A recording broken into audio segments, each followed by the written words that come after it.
तव कथामृतं तप्त जीवनं कविभिरीडितं कल्मषापहं श्रवणमङ्गलं श्रीमदाततं भुवि गृह्णन्ति ये भूरिदा जना।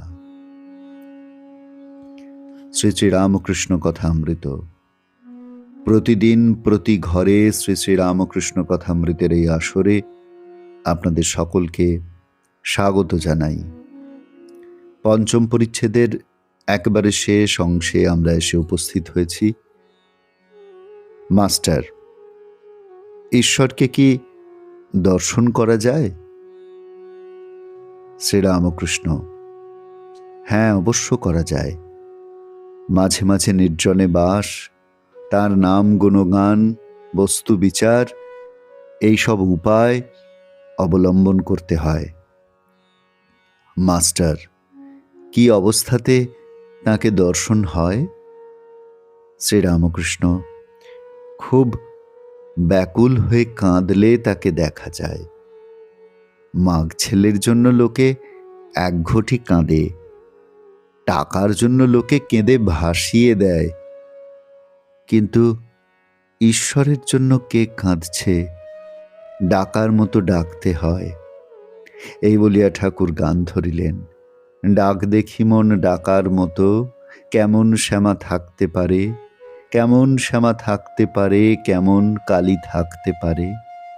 মন যদি একান্ত হও, জবাবিল্ল দল দাও, ভক্তি চন্দন মিশাইয়ে মার পদে পুষ্পাঞ্জলি দাও। ব্যাকুলতা হলেই অরুণ উদয় হলো, তারপর সূর্য দেখা দিবেন। ব্যাকুলতার পরই ঈশ্বর দর্শন। তিন টান একত্র হলে তবে তিনি দেখা দেন। বিষয়ীর বিষয়ের উপর, মায়ের সন্তানের উপর, আর সতীর পতির উপর টান। এই তিন টান যদি কারো একসঙ্গে হয়, সেই টানের জোরে ঈশ্বরকে লাভ করতে পারে। কথাটা এই, ঈশ্বরকে ভালোবাসতে হবে। মা যেমন ছেলেকে ভালোবাসে, সতী যেমন পতিকে ভালোবাসে, বিষয়ী যেমন বিষয় ভালোবাসে। এই তিনজনের ভালোবাসা, এই তিন টান একত্র করলে যতখানি হয়, ততখানি ঈশ্বরকে দিতে পারলে তাঁর দর্শন লাভ হয়। ব্যাকুল হয়ে তাকে ডাকা চাই। বিড়ালের ছানা মিউ মিউ করে ডাকতে জানে। মা তাকে যেখানে রাখে সেইখানেই থাকে। কখনো হেসেলে, কখনো মাটির উপর, কখনো বা বিছানার উপর রেখে দেয়। তার কষ্ট হলে সে কেবল মিউ মিউ করে ডাকে, আর কিছু জানে না। মা যেখানেই থাকুক, এই মিউ মিউ শব্দ শুনে এসে পড়ে।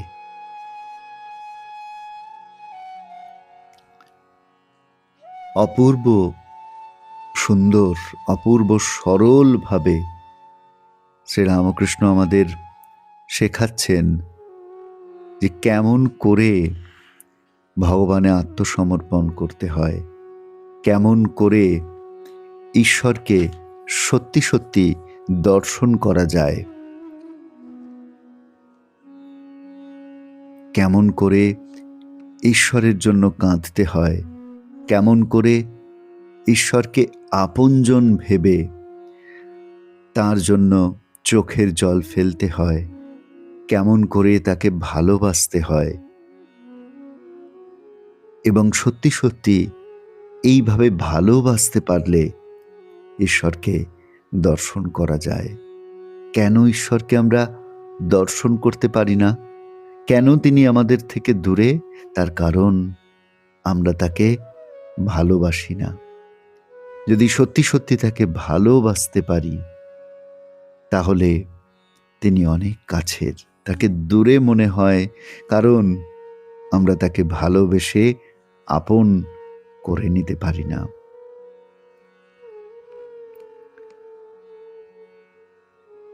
অর্জুন যেমন শ্রীকৃষ্ণকে বলেছিলেন, তুমি সম্যক দর্শন রূপ যে সমত্ব যোগ ব্যাখ্যা করছো, আমি মনের চঞ্চল স্বভাববশত তার অচলা স্থিতি দেখতে পারছি না।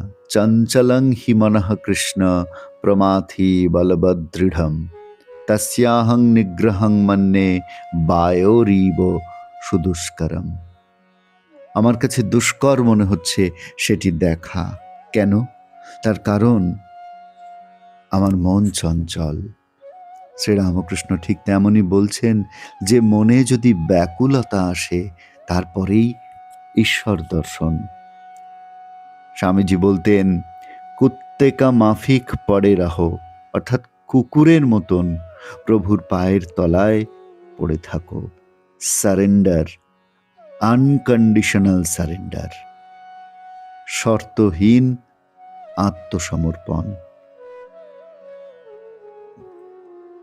তোমার উপর সব ছেড়ে দেব, তোমার উপর সব ছেড়ে আমি নিশ্চিন্তে রইব।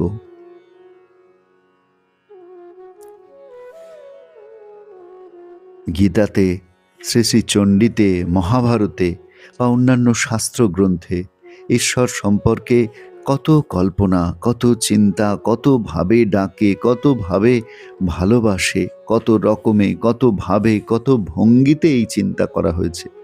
রামপ্রসাদ একভাবে ডাকছেন, কাঁদছেন, মার সঙ্গে ঝগড়া করছেন, আবার শ্রীরামকৃষ্ণ কাঁদছেন, নাচছেন, আবার মাকে ভয়ও দেখাচ্ছেন। কত মানুষ, সাধারণ মানুষ, দরিদ্র অশিক্ষিত মানুষ ভগবানকে ডাকছেন, ডেকে আনন্দ পান, তৃপ্তি পান, শান্তি পান। মানুষের, ভক্তের মনে হচ্ছে যে আমি সব পেয়েছি, আমার আর কিছু বাকি নেই, আমি পূর্ণ। কত চোখের জল তারা ফেলেছেন, কত হাসি, কত কান্না রয়েছে এমন সব অনুভবের পিছনে। শ্রীরামকৃষ্ণ মা জগদম্বার সঙ্গে ফচকেমি করতেন বলে মাও তার সঙ্গে ফচকেমি করতেন। কি অদ্ভুত ব্যাপার ভাবুন তো। এক অসাধারণ জগৎ। লোকে যাদের অনুভূতি নেই তারা বলবে অবাস্তব, মিথ্যা।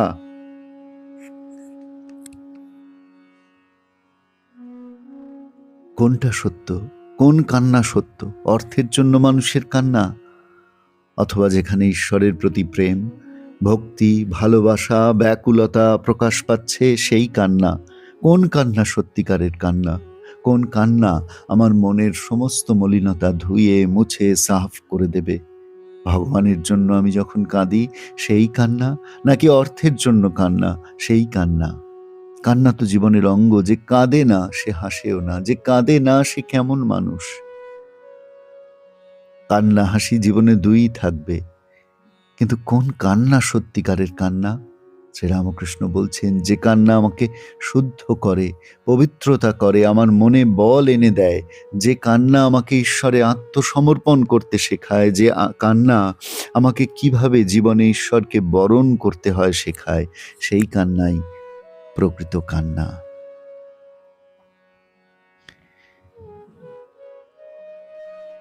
এই কান্না এমন এক কান্না যে কান্নার বিনিময়ে ভগবান ধরা দেন। ভক্ত সেই কান্নার বিনিময়ে ভগবানকে পায়। ভগবান যেন সামনে এসে বলেন, না রে, আমি তো সব সময় তোর পিছনেই ছিলাম, তুই দেখতে পাসনি, তা কি করব? আমি তো সব সময় তোর সঙ্গে আছি, তুই দেখতে চাসনি, দেখতে পাসনি, আমি কি করব? তোকে ছেড়ে আমি থাকি কি করে? ভক্ত যেন বলে, এত কেঁদেছি তবু তুমি দেখা দাওনি।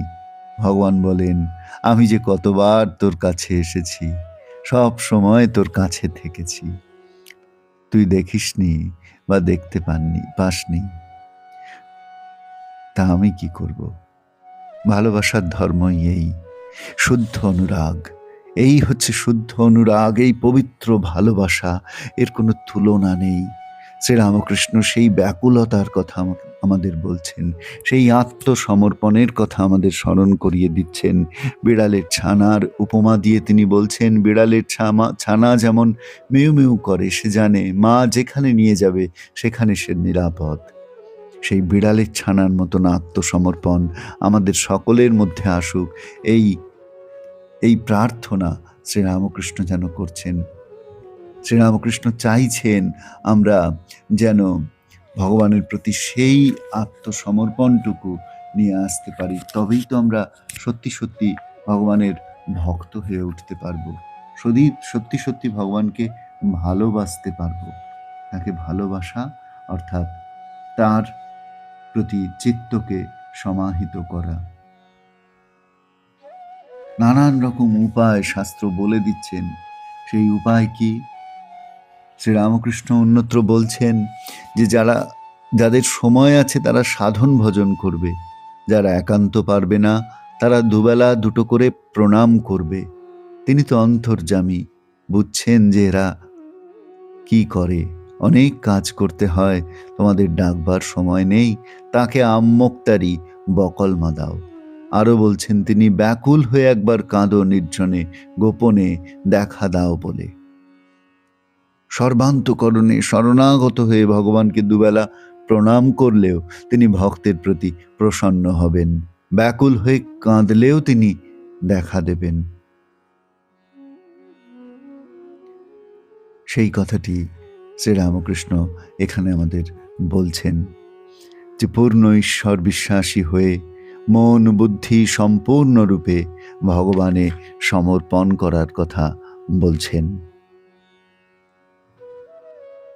যেমন গীতায় ভগবান বলছেন, সন্তুষ্ট সততং যোগী যতাত্মা দৃঢ় নিশ্চয় ময়ি অর্পিত মনবুদ্ধির্যো মদ্ভক্ত স মে প্রিয়ঃ। কোন ভক্ত তার প্রিয়? না, ভগবান বলছেন, যিনি আমার বিষয়ে দৃঢ় বিশ্বাসী, যার মন বুদ্ধি আমাতে সম্পূর্ণ অর্পিত, এই প্রকার ভক্তই আমার প্রিয়। যার মন বুদ্ধি সমস্ত কিছু ভগবানে সমর্পিত হয়েছে, যিনি জাগতিক কিছু চান না, একমাত্র ভগবানকেই চান, ভগবানকেই ভজনা করেন, তিনি ভগবানের প্রিয়। यो न हृष्यति न द्वेष्टि न शोचति न कांक्षति शुभाशुभ परित्यागी भक्तिमान यस मे प्रियः। सा परानुरक्तिरीश्वरे, ভগবানের প্রতি পরম অনুরক্তি ভক্তি। শাণ্ডিল্য সূত্রে এরকম একটি কথা বলা আছে, সা পরানুরক্তিরীশ্বরে। ঈশ্বরে পরানুরক্তি, সেটি অতি দুর্লভ, ভগবানের বিশেষ কৃপাতেই সেই ভক্তি লাভ সম্ভব। তাই ঠাকুর সেই পথকে সহজ করে দিয়ে যেন বলছেন যে ব্যাকুল হয়ে তাকে ডাকা, ব্যাকুল হয়ে তাকে ডাকা চাই। মা যেমন ছেলেকে ভালোবাসেন, সতী সাধ্বী রমণী যেমন তার পতিকে ভালোবাসেন, আর বিষয়ী যেমন সর্বদা বিষয় চিন্তায় মগ্ন থেকে তার বিষয়কে ভালোবাসেন, এই তিন ভালোবাসা একত্রিত করে ঈশ্বরকে ডাকলে তাকে দর্শন করা যায়। সেই আশ্বাস, সেই ভরসা, অন্ধকারের মধ্যে সেই আলোক বর্তিকা প্রজ্বলিত করে শ্রীরামকৃষ্ণ আমাদের মনটিকে আনন্দ স্রোতে ভাসিয়ে দিচ্ছেন। আসুন বন্ধু, আমরাও ঠাকুরের কথা মতন আমাদের মনকে ঈশ্বরমুখী করে তোলবার জন্য আপ্রাণ চেষ্টা করি। আজকের পর্বে এই পর্যন্ত। সকলকে ধন্যবাদ, নমস্কার।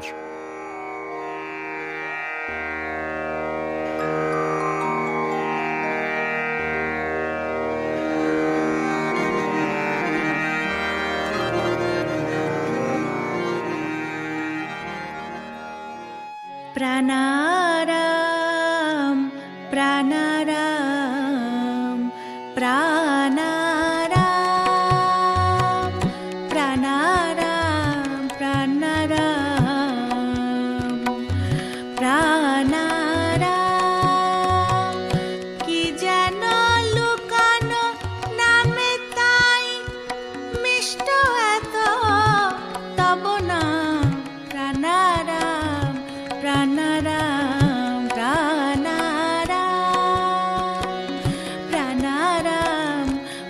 নারায়ণ